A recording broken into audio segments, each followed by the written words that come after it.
Each of this year's Silver Service Medallion honorees served their country during World War II in a uniquely important way. Bradford Brad Freeman enlisted at 18, just after the attack on Pearl Harbor, volunteering to become a paratrooper. I don't know whether I thought too much about it or not, but we was going to have to go do something about it or something. So we decided we'd just be paratroopers.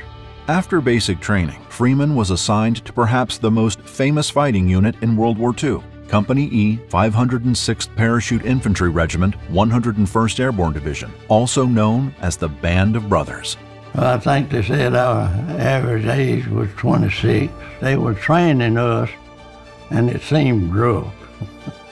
But we made it by being real good and tough. It was a good bunch of boys. Easy Company would fight in some of the most important battles in the European theater, including D-Day, Market Garden, Bastogne, and Haguenau. Their exploits would be documented in the Stephen Ambrose bestseller Band of Brothers, as well as the HBO miniseries of the same name. We knew what we was going into. I didn't think too much about it. We were soldiers, and they was going to take us where they wanted to.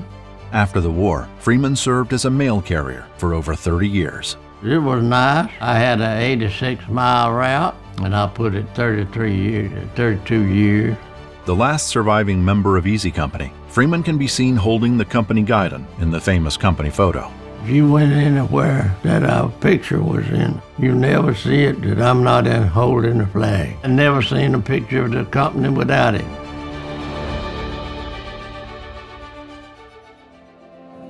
Romay Davis wanted to serve her country during World War II, and so followed her 5 brothers into the service, where she was assigned to Army's 6888 Central Postal Directory Battalion, the only all-black Woman Army Corps WAC unit deployed overseas during World War II. I was the driver. I had 5 different vehicles, ultimately. A staff car and a regular staff car. And I had the weapons carrier. I had the Jeep, and I had a truck that I named Cassandra. And it was nice driving it, you know? And I enjoyed it all. In 1945, the 6888 was assigned an important task: clear more than 2 years' worth of backlogged mail in England and France, nearly 18 million pieces of mail, and get it to the troops in the field. The Army gave them 6 months. They did it in 3.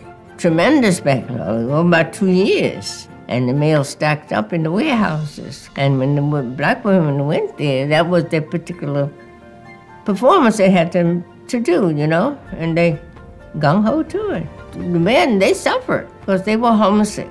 The morale was low because they couldn't hear from home, but all they did was fight and kill. Long way from home, at a critical point of their own lives. And when they were happy, if it was just a note, they knew that the home people were thinking about them. After the war, Romay would go on to have a successful career as a fashion designer. Today, hard work and service are still the center of her life. All my life, I've been busy in one way or another. I didn't depend totally on the husband. I was able to do what I need to do for myself. I didn't retire. I just left the job when they gave a party. My 100th birthday. I enjoy working. I would work now if I could. When Louis Conter enlisted in the Navy at 18, he had no idea he would be at the center of the event that drew the United States into the war.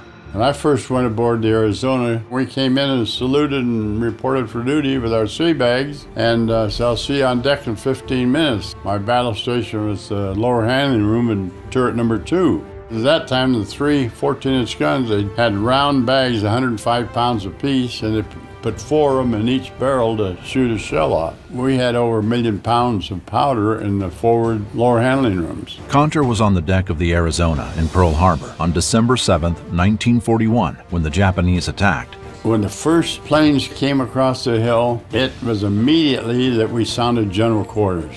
9 minutes after it started, a plane came across to probably 10,000, 12,000 feet with a 1,700 pound bomb on it, dropped and got a lucky hit on the starboard side forward by number 2 turret. Went through 5 decks and into the lower handling room, and when it went in the lower handling room, there went 1 million pounds of powder. It blew up, and that's in the pictures you all see of it, and the bow came about 30, 40 feet out of the water, and it sailed straight back down.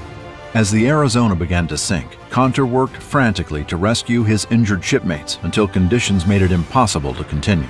Trying to focus was an abandoned ship because it was burning so bad forward and everything else. And for the next 2 days, we fought the fire with the ships, with the boats hauling the hoses in. And on Tuesday, the fire came down a little bit, so 12, 13 of us went aboard the ship and dove with shallow water helmets. We'd stay down 30, 45 minutes with a shallow water helmet. The horrific events at Pearl Harbor made Conter more determined than ever to fight.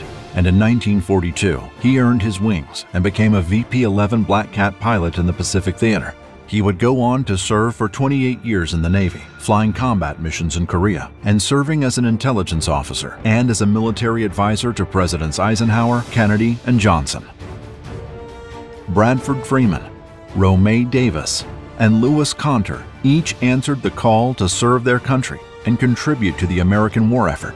The National World War II Museum is honored to recognize these 3 Americans with a 2022 Silver Service Medallion.